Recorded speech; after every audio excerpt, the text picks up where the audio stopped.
If you can't beat them, accuse them. After months of accusations by the Trump administration that Chinese telecom giant Huawei has been installing spyware into its hardware that it sells to American clients, now Huawei is attempting to turn the tables on the U.S. China's largest tech company says the U.S. government has done everything from, quote, threatening to menacing to launching cyber attacks against it in a bid to infiltrate Huawei's information systems. And that's not all. China plans to file suit through the World Trade Organization to make its accusations official. To former Undersecretary of State and former Goldman Sachs Vice Chairman Bob Hormats, who joins us first on Fox Business. Well, the list is long of Huawei's accusations. You know, I pulled this and I highlighted a bunch of things, and they're saying that the United States infiltrated and put some type of malware, spyware in, or is at least trying to infect the intranet that Huawei has in China. You know, it's just unbelievable now. We're getting this he said type of situation. What does that tell you about the trade war overall?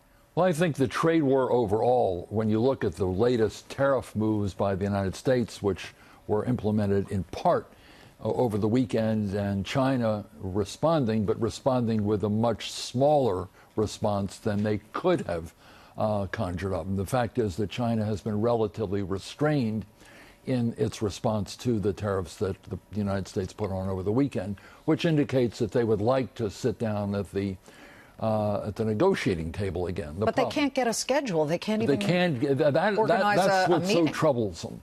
The fact is the trust has really been badly eroded.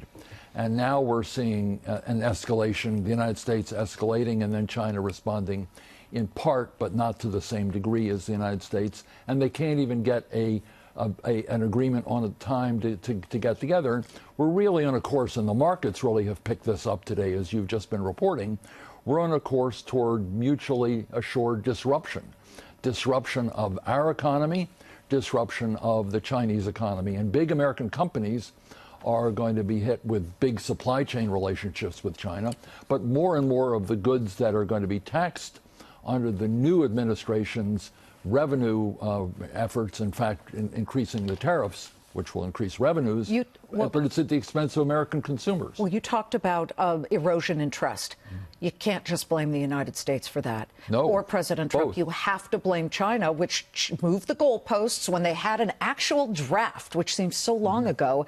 And then suddenly Xi Jinping came in and said, no, we're not doing that. So now you've got this note by a Deutsche Bank economist who understands Asia. And he is now saying that China no longer sees resolving the trade war as the top issue in the U.S.-China relations. They see economic resilience in light of the situation. He's also saying, says the economist at Deutsche Bank, that the Chinese are preparing for this to last 10 years and they will stick it through a trade war that lasts a decade. Well, I think that if they can't reach an agreement on these issues in the relatively near future, this could last for a very long time. 10 years, I don't know, but certainly for a very long time. It's not clear what the administration's goals are. Do they want a quick agreement? Probably not. Do they want one before the election, which would pop the market up and give it a little bit of lift prior to the election? Do they want to have this decoupling, the severance of economic ties between the United States and China? Or does the administration really want to badly weaken the Chinese economy and hurt particularly its high-tech companies? If the Chinese perceive that there's not going to be an agreement anytime soon, they're very dependent on the United States, on the U.S. market, on the U.S. for particular inputs, particularly high technology inputs. They're going to have to figure out a resilient strategy to deal with it and not be so vulnerable to trade disruptions or supply disruptions with the United States. So that may well be, if they've concluded that there's not an agreement coming up soon, the United States is going to try to weaken their economy. They're going to have to be more and more resilient themselves and find other markets and other suppliers themselves. October 1st is the 70th anniversary of the founding of the People's Republic of China. That's the day that President Trump intends to jack up to 25% some of the tariffs on Chinese imports to this country.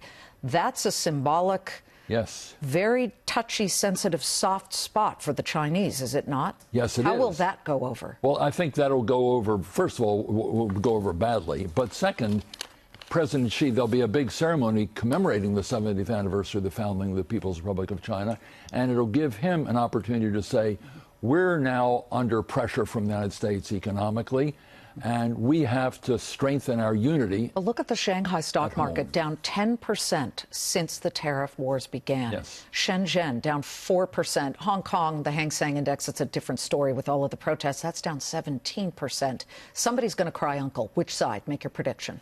I don't know at this point. I think it's not going to be, the Chinese are not going to make concessions that they think are going to undermine their system, and the United States is apparently going to be escalating this process. So the danger exists. I don't know who's going to make concessions or who's going to blink first, but at some point they both have to sit down, or both economies are going to be badly weakened. The Chinese do want to strengthen their resilience, and I think you'll see this on October 1.